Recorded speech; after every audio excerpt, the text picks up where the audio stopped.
Question 7, 3 marks. That's a lot. Now, question 7 asks to write this recurring decimal 0.26 repeating as a fraction. Now, let's do this together. I'll first write x equals 0.2 and the 6 repeating forever. Now think of 10x. 10x will move just this one step, right? So it's going to be 2.666.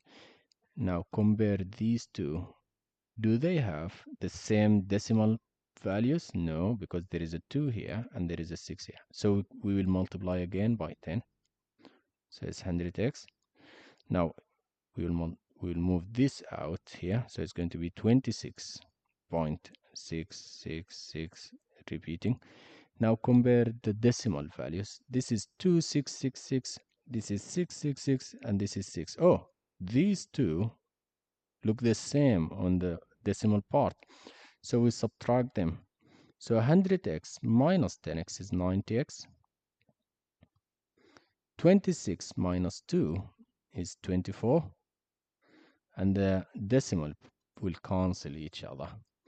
Now we got 90x equal 24. How do you find x? Divide by 90, divide by 90. This cancels. So x will equal to, now reduce. 24 can be divided by 3, right? So let's divide by 3. And let's divide 90 also by 3. 24 divided by 3 is 8. 90 divided by 3 is 30.